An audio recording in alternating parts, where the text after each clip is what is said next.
माँ कात्यायनी की कथा।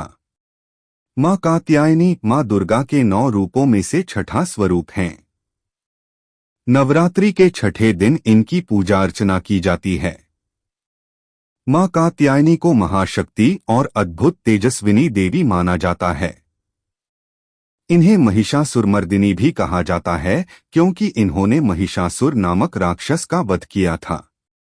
इनकी कथा अत्यंत दिव्य और प्रेरणादायक है। माँ कात्यायनी की उत्पत्ति। प्राचीन काल में एक महान ऋषि थे जिनका नाम कात्य था। वे अत्यंत तेजस्वी और तपस्वी थे। उनकी वंश परंपरा में आगे ऋषि कात्यायन हुए, जिन्होंने अत्यंत कठिन तपस्या की। वे भगवती आदिशक्ति के परम भक्त थे और उन्होंने मां भगवती से यह वरदान मांगा कि वे स्वयं उनकी पुत्री के रूप में जन्म लें। उनकी कठोर तपस्या से प्रसन्न होकर आदिशक्ति ने उन्हें यह वरदान दिया कि वे उनके घर पुत्री के रूप में अवतरित होंगी।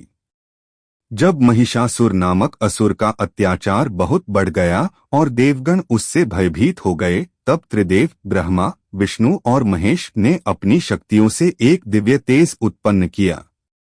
यह दिव्य तेज देवी शक्ति के रूप में प्रकट हुआ। इस शक्ति ने ऋषि कात्यायन के घर पुत्री रूप में जन्म लिया। चूंकि वे कात्यायन ऋषि की पुत्री बनी, इसलिए उन्हें कात्यायनी कहा जाने लगा। महिषासुर का अत्याचार। महिषासुर एक शक्तिशाली राक्षस था जिसे भगवान ब्रह्मा से अमरत्व का वरदान प्राप्त था। इस वरदान के अनुसार वह किसी भी देवता, दानव या मनुष्य के हाथों नहीं मारा जा सकता था। उसने इस वरदान के बल पर स्वर्ग पर आक्रमण कर दिया और देवताओं को पराजित कर स्वर्ग पर अधिकार कर लिया। सभी देवता महिषासुर के आतंक से त्रस्त हो गए और त्रिदेव के पास सहायता की याचना लेकर गए। त्रिदेवों ने अपनी अपनी शक्तियों को मिलाकर एक दिव्य शक्ति का सृजन किया, जो महिषासुर का वध करने के लिए सक्षम थी। यही शक्ति मां कात्यायनी के रूप में प्रकट हुई। उनका स्वरूप अत्यंत तेजस्वी और भव्य था। उनके 4 हाथ थे, एक हाथ में तलवार, दूसरे में कमल, तीसरे में अभय मुद्रा और चौथे में वरद मुद्रा थी। उनका वाहन सिंह था जो उनकी वीरता और शक्ति का प्रतीक था। महिषासुर वध। मां कात्यायनी ने महिषासुर को युद्ध के लिए ललकारा। इस महासंग्राम में अनेक दानव देवी के हाथों मारे गए।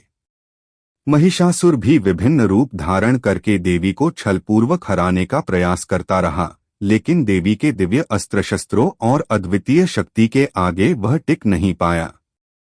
अंततः जब उसने विशाल भैंसे का रूप धारण किया, तब मां कात्यायनी ने अपने त्रिशूल से उसका वध कर दिया। इस प्रकार उन्होंने देवताओं को उनके राज्य से पुनः अधिकार दिलाया और संसार को महिषासुर के आतंक से मुक्त कराया। मां कात्यायनी की पूजा विधि। मां कात्यायनी की पूजा नवरात्रि के छठे दिन की जाती है। इस दिन भक्तगण सच्चे मन से देवी की आराधना करते हैं और उनसे शक्ति, स्वास्थ्य और समृद्धि की कामना करते हैं। उनकी पूजा विधि इस प्रकार है। प्रातः स्नान। भक्त प्रातः स्नान कर स्वच्छ वस्त्र धारण करते हैं। मां कात्यायनी की प्रतिमा या चित्र की स्थापना। देवी की प्रतिमा या चित्र को किसी स्वच्छ स्थान पर स्थापित किया जाता है। घी का दीपक जलाना। दीप प्रज्वलित कर देवी को पुष्प, धूप, चंदन, अक्षत और नैवेद्य अर्पित किया जाता है। मंत्र जप। देवी कात्यायन्यै नमः मंत्र का जप करना अत्यंत शुभ माना जाता है। कथा वाचन एवं आरती। मां कात्यायनी की कथा का वाचन कर आरती की जाती है। प्रसाद वितरण। पूजा समाप्त होने के बाद भक्तों को